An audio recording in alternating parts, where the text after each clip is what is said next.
데살로니가전서 2장 1절부터 8절까지 말씀. 우리 다 찬 줄 알고 한 목소리 같이 말씀 받겠습니다. 형제들아, 우리가 너희 가운데 들어간 것이 헛되지 않은 줄 너희가 친히 아나니, 너희가 아는 바와 같이 우리가 먼저 빌립보에서 고난과 능력을 당하였으나 우리 하나님을 힘입어 많은 싸움 중에 하나님의 복음을 너희에게 전하였노라. 우리의 권면은 간사함이나 부정에서 난 것이 아니요 속임수로 하는 것도 아니라 오직 하나님께 옳게 여김을 입어 복음을 위탁받았으니, 우리가 이와 같이 말하면 사람을 기쁘게 하려 함이 아니요 오직 우리 마음을 감찰하시는 하나님을 기쁘시게 하려 함이라.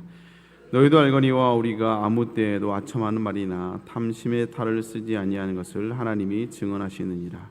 또한 우리는 너에게든지 다른 이에게든지 사람에게는 영광을 구하지 아니하였노라. 우리는 그리스도의 사도로서 마땅히 권위를 주장할 수 있었으나 도리어 너희 가운데서 유순한 자가 되어 유모가 자기 자녀를 기름과 같이 하였으니, 우리가 이와 같이 너희를 사모하여 하나님의 복음뿐 아니라 우리의 목숨까지도 너희에게 주기를 기뻐함은 너희가 우리의 사랑하는 자가 됨이라. 아멘. 오늘 말씀을 가지고 데살로니가전서 강의 네 번째 말씀입니다. 사도 바울의 사역의 두 가지 태도라는 제목을 함께 은혜를 나눕니다.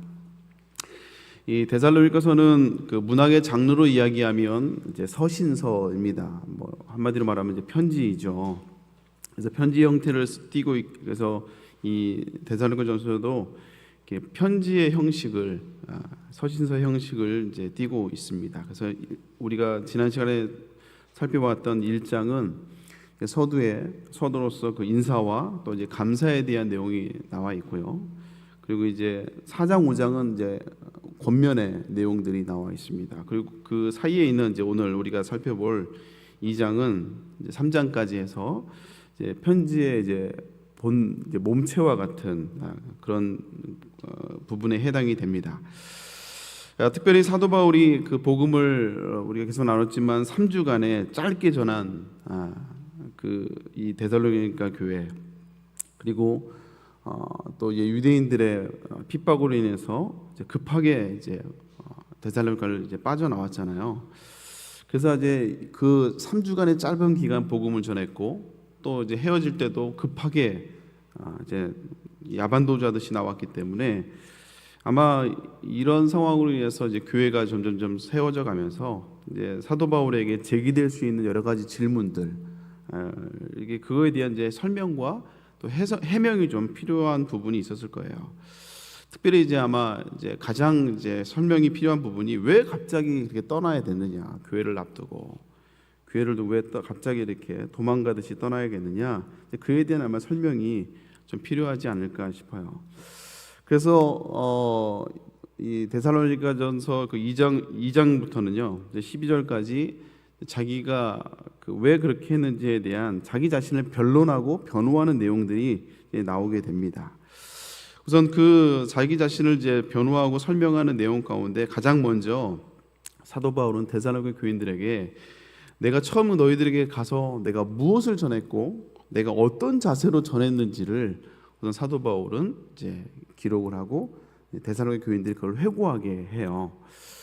아마 그것은 데살로니가에서 아마 그 교회 안에 사도 바울을 향한 일종의 잘못된 소문들, 그리고 오해들이 좋지 않은 소문들이 아마 있었던 것 같아요.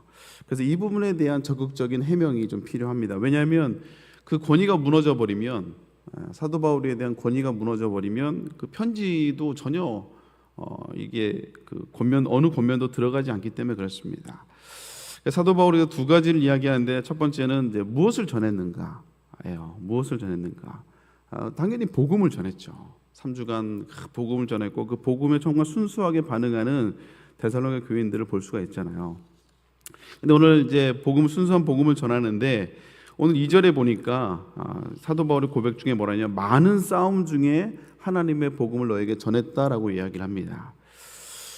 그러니까 복음을 전하지 못하게 하는 그 여러 가지 도전과 그리고 대적자들이 있었다라는 거예요. 그 대적자가 누군지 정확하게 설명하지는 않지만, 여기서 우리가 좀 도전받을 부분들은 이런 시련과 도전이 있다 할지라도, 대적이 있다 할지라도 사도 바울 일행은 하나님의 복음을 전하는 것을 멈추지 않았다는 거예요.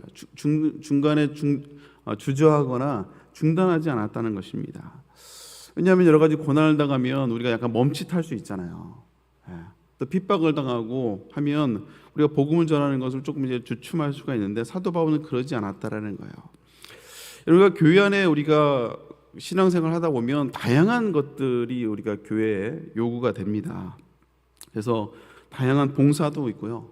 또 교회가 뭐 구제 사역을 한다든지 뭐 사회를 향한 봉사도 하기도 하고 또 교회 안에 또 다양한 뭐 취미로 모여지기도 하고요.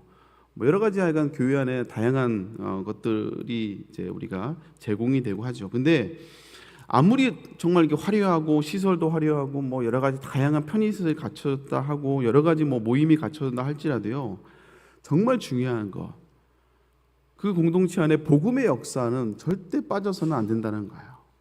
복음의 역사가 절대 빠져서는 안 됩니다. 그러면 복음의 이 역사는 언제 일어나느냐? 복음을 전할 때 일어나요. 우리가 활동한다고 일어나는 게 아니고 복음을 전할 때 일어난다는 거예요. 근데 거기에는 반드시 핍박이 따라오게 된다는 것입니다. 우리가 역사 이래로 복음이 전해질 때 쉽게 전해진 법이 없었어요. 늘 대적자가 있었고 늘 복음을 전하기가 쉽지 않았습니다. 지금도 그렇죠. 복음을 전한다고 해서 지금도 역시 우리가 고난을 당하기도 하고요. 때로는 정말 박수를 받지 못할 때가 참 많습니다. 지금도 그렇죠. 근데 이거는 지금도 그럴 뿐만 아니라 성령이 뜨겁게 역사했던 초대교회도 역시 동일했어요. 복음이 쉽게 전해진 적은 없었습니다. 항상 복음이 갈 때 항상 핍박과 박해가 이 방해하는 요소들이 항상 따라오게 되어 있습니다. 그래서 핍박도 있고 고난도 있고 때로는 뭐 사람과의 관계도 깨어질 수도 있죠. 복음 때문에. 그러나 여러분, 우리가 교회를 다니고 신앙생활하면서 이 복음에 대해서 우리가 이게 전하려고 하는 이런 마음이 없으면요, 그리고 내가 만난 예수님을, 내가 믿는 예수님을 전하지 않으면 신앙생활에서 복음의 역사를 경험할 수가 없습니다. 왜냐하면 복음의 역사는 복음이 전해질 때만 경험할 수 있기 때문에 그래요. 그래서 세대마다 뭐 다 이제 우리도 뭐 20대부터 다 세대가 있죠. 근데 그 세대마다 교회에 원하는 그 이상향이 있습니다. 우리 교회는 이런 게 있었으면 좋겠어. 뭐 청년들은 뭐 교회가 이런 게 있었으면 좋겠어. 이게 다 원하는 이상이 다르죠. 그래서 그거에 따라서 또 교회를 또 선택하는 사람들 많이 있습니다. 뭐 자녀를 키우는 사람들은 교회가 얼마큼 시스템이 잘 되어 있는가, 양육이 얼마큼 잘, 뭐 환경이 잘 되어 있는가, 뭐 이런 걸 보면서 뭐 교회를 정하기도 하고요. 근데 뭐 그런 게 있으면 좋죠. 근데 뭐 잊지 말라는 게 아니고, 근데 중요한 것은요, 교회는 우리들의 이상을 실현하는 곳이 아닙니다. 본회포가 그런 말을 했어요. 교회는 내 이상을 실현하는 곳이 아니다. 교회는 그리스도가 필요한 사람들이 모인 곳이다라고 얘기를 했어요. 여러분, 교회는 내가 원하는 이상을 실현하는 게 아니에요. 교회는 그리스도가 필요한 사람들이 모여 있는 곳이 바로 교회인 줄 믿습니다. 그래서 교회 안에는 항상 이 복음의 역사들이 반드시 일어나야 돼요. 아무리 모임이 많고 아무리 다양한 시스템을 제공해줘도 복음의 역사가 없으면 그건 교회로서 온전하게 세워진 것이 아니기 때문에 그렇습니다. 제가 미국에 있을 때 그 가정교회 세미나로, 그 가정교회로 아주 유명한 교회가 있어요. 휴스턴에 이제 교회가 하나가 있는데 거기 세미나를 간 적이 있는데 참 도전적인 교회였습니다. 그 초대교회 초대교회는 다 가정교회 모델이었잖아요. 그래서 그 초대교회 그 가정교회 모델을 회복하자는 그 취지로 이제 세워진 교회였는데, 이 성도가 그 이민교회에서 그 큰 교회였죠. 1000명 정도 되는 교회였습니다. 이민교회에서 1000명이면 뭐 한국으로 얘기하면 곱하기 10을 이야기하거든요. 거의 한 10,000명 이상 모이는, 한국으로 말하면 10,000명 이상 모이는 교회로 이렇게 쳐주는데, 근데 목사가 3명밖에 없어요. 1000명 되는 교회. 담임 목사님 한 분 계시고, 그다음에 교육부를 담당하는, 교회학교 담당하는 목사님 한 분 계시고, 영어 예배를 담당하는 EM 목사가 한 분 계시고, 그때 딱 3분밖에 안 계십니다. 그러면 이제 교회에 수많은 일들이 있을 텐데, 행사들도 있고, 이걸 다 어떻게 하냐?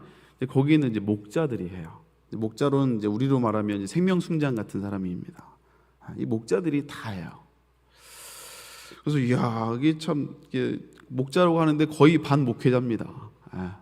자기 목장을 다 이제 케어하는 그런 역할을 하는데, 제가 제가 홈스테이 했던 세미나 하는 동안에 저희가 이제 머물렀던 그 목자가 뷰티 서플라이를 하시는 이제 그런 사업장 운영하시는 50대 중반의 이제 목자였는데, 근데 그분이 저희들 이게 호스팅 해주면서도 끊임없이 전도를 하는 거예요.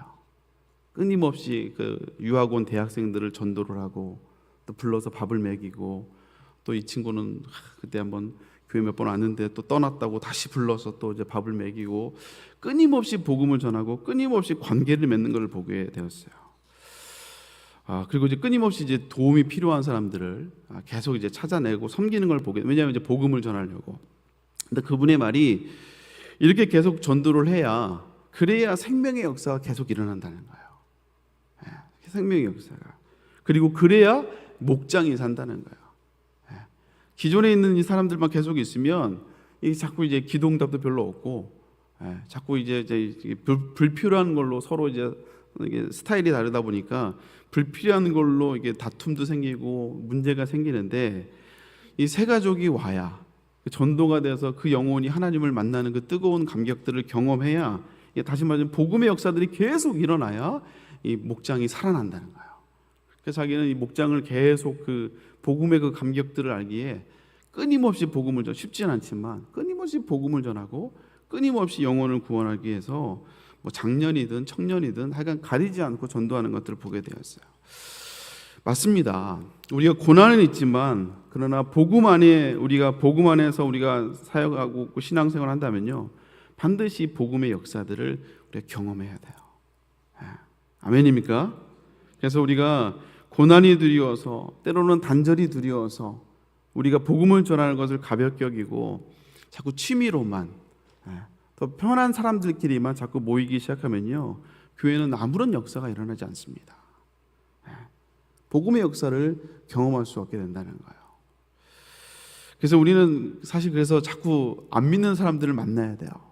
사회로 나가야 되고, 안 믿는 공동체에 자꾸 나가야 됩니다. 운동도 하고 사회 모임도 나가야 되고. 근데 목적은 뭐예요? 그들을 통해서 내가 그들에게 복음을 전하기 위한 그 마음으로 나가야 된다는 것이죠. 오늘 사도 바울도 그의 고백을 통해서 빌립보에서 고난과 능욕을 당했다 이거예요. 빌립보에서 복음을 전하다가 매를 두들겨 맞고 감옥에 갇히는 사건이 있거든요. 근데 그러면 정말 죽도록 맞았으니까 진짜 뭐 잠깐 멈출 수도 있고 잠깐 쉴 수도 있잖아요. 근데 거기서 빌립보에서 나오자마자 바로 이제 이 데살로니가 지역을 만났고, 거기서도 또 다시 복음을 전하고, 또 고난을 당했지만, 또 야반도주했지만 여전히 복음에 머뭇거리거나 중담 없이 피하지 않고 계속해서 복음을 전할 때, 오늘 이 데살로니가 교회인 것 같은 이 복음의 역사를 정말 3주밖에 전하지 않았지만 정말 아름답게 교회가 세워 순수하게 복음을 받는 이 놀라운 복음의 역사를 경험하게 되는 거예요. 그래서 오늘 사도 바울이 뭐라 그래요? 내가 너에게 간 것이 절대 헛되지 않다라고 얘기합니다. 우리 1절 말씀 같이 한번 읽어볼까요? 읽습니다. 시작. 형제들아, 우리가 너에게 들어간 것이 헛되지 않은 줄을 내가 친히 아나니. 3주밖에 없었지만, 겨우 3주 머물렀지만 그 3주가 절대 헛되지 않았다라고 얘기를 해요. 사랑하는 성도 여러분, 우리도 역시 마찬가지입니다. 신앙생활하면서 복음의 역사를 경험하기 위해서는 내 삶 속에서 복음을 증거하는, 복음을 위해서 사역하는 이런 우리의 헌신들이, 수고들이 있어야 된다는 것이죠. 그래야 복음의 역사를 경험하게 되는 거예요. 이런 저와 여러분 될 수 있기를 주님으로 축복합니다. 두 번째, 오늘 사도 바울이 어떤 태도로 전했는가?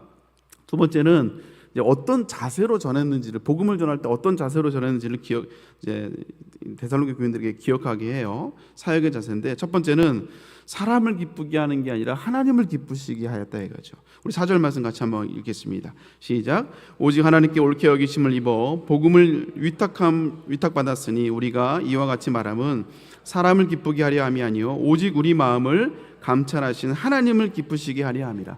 사도 바울의 사역의 기준은 그거였어요. 내가 사람을 기쁘게 하는 게 아니라 하나님을 기쁘시게 한다. 우리도 마찬가지입니다. 여러분, 우리가 하나님이 기뻐하신 걸 선택해야 될 줄로 믿습니다. 그래서 우리가 뭔가 행동을 할 때, 아니 뭔가 말을 할 때 뭔가 선택을 할 때 한 번쯤 우리가 물어봐도 돼요. 이걸 하나님이 기뻐하실까? 내가 이 말을 하는 것을 하나님이 기뻐하실까? 내가 이 행동을 하는 것을 하나님이 기뻐하실까? 이걸 물어보면요, 대부분 정답이 나옵니다. 내가 뭘 선택하고 무엇을 말해야 되고 내가 어떻게 해야 될지 다 나와요. 여러분, 하나님을 기쁘시게 하는 저와 여러분 될 수 있기를 주님으로 축복합니다. 그리고 사도 바울은 하나님을 기쁘시게 할 뿐만 아니라 겸손함으로 사역을 했다라고 얘기를 해요. 여러분, 겸손은 우리가 알고 있는 겸손은요, 유교적인 겸손입니다. 그래서 자꾸 이제 뭐랄까요, 뭐 능력이 있어도 없는 것처럼 아닙니다, 뭐 부족합니다, 이걸 겸손으로 여기는데 사실 겸손은 그게 아니거든요. 잘못된 겸손입니다. 저는 가끔씩 미국에서 가끔씩 뭐 이렇게 뭐 상을 받을 때 보면, 우리나라도 보면 연예인들 이렇게 상 받을 때 보면 막 누구 뭐 대상 누구 하면 다들 막 자격이 없는데 받는 것처럼 막 너무 부끄러워하고 막 이러잖아요. 근데 왜 미국 사람들 시상할 때 보면은 정말 올라갈 때부터 정말 너무 자랑스럽게 내가 이런 걸 받는다 이거예요. 그 모습도 저는 멋있더라고요. 근데 우리나라는 무조건 겸양을 떨어야 그게 겸손이라고 생각을 하는데 그게 아닌 것 같아요. 겸손은요, 겸양을 떠는 게 겸손이 아니라 내 위치를 정확하게 아는 게 겸손인 것 같아요. 내가 어느 위치에 있는지, 내가 누구인지를 정확하게 알고 그거 맞게 행동할 때 그게 겸손인 것 같아요.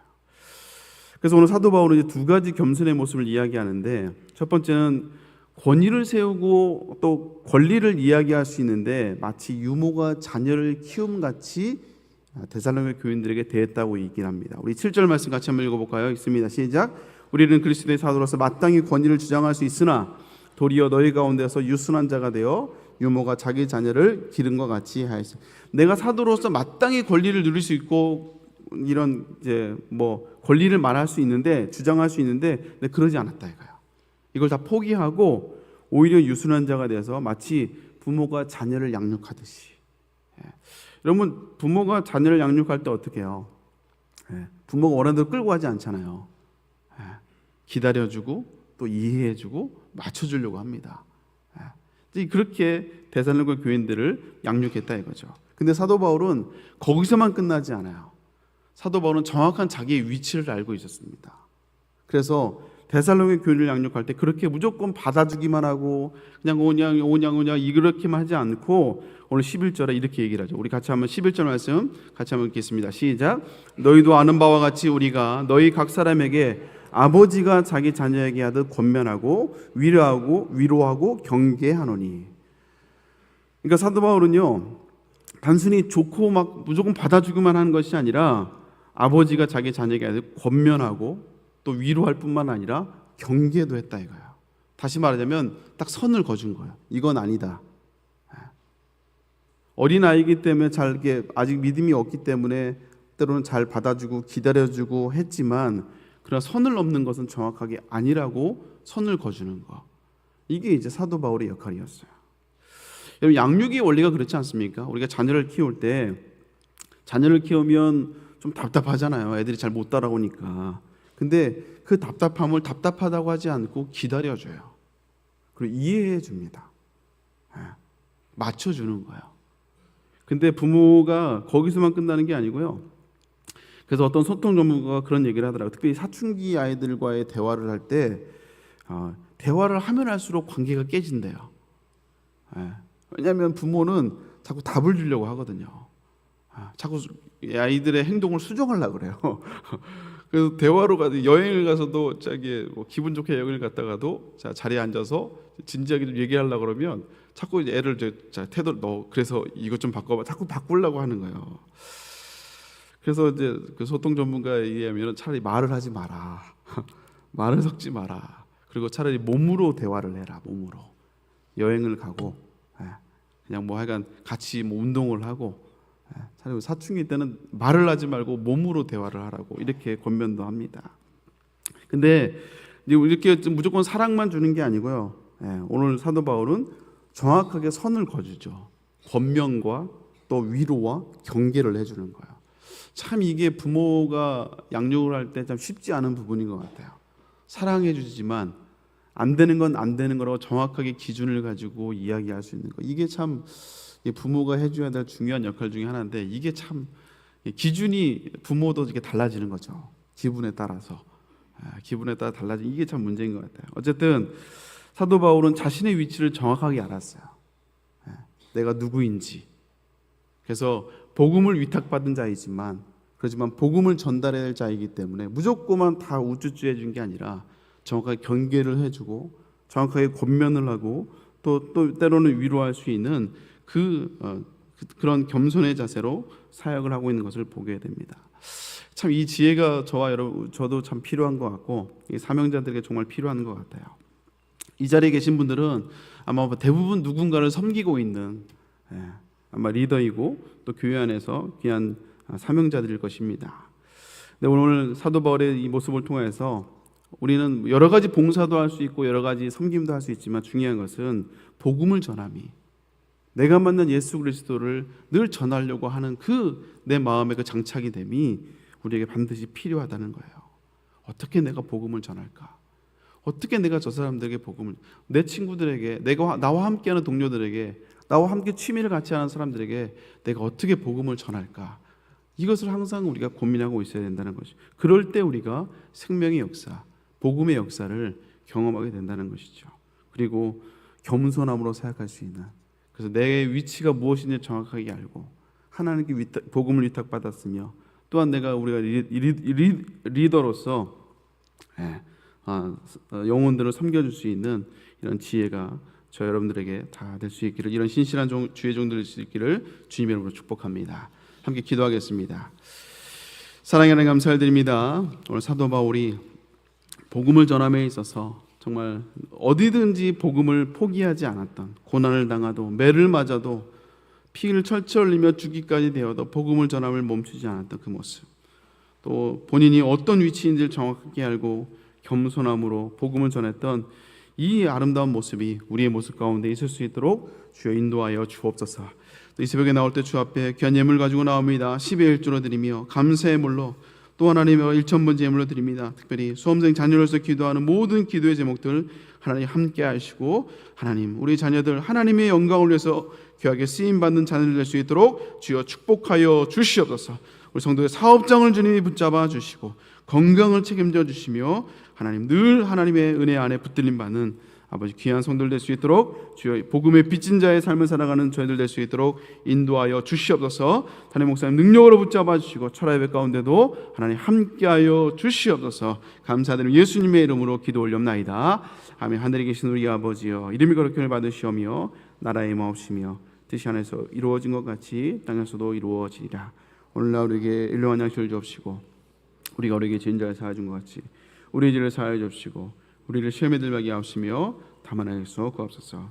대개 나라와 권세와 영광이 아버지께 영원히 있사옵나이다. 아멘. 우리 함께 기도하며 나갈 때 오늘 말씀을 기억하며 함께 기도하길 바랍니다. 또 담임 목사님을 위해서, 특별히 다음 주에 있을 또 우리 수험생 자녀들을 위해서 250여 명의 우리 자녀들을 위해서 함께 기도해 주시기 바랍니다. 우리 주여 세 번 치고 기도하고 돌아갑니다. 주여 주여 주여.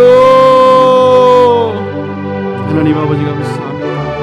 아버지 오늘 말씀을 통해 우리가 다시 한번 늘 복음의 아버지 사역하는 우리들 될 수 있도록 주여 인도하여 주옵소서. 늘 복음을 전하기 위하여 고민하며 또 섬기며 수고하는 우리가 되게 하여 주시고, 그랬을 때 복음의 역사를 경험하며 겸손함으로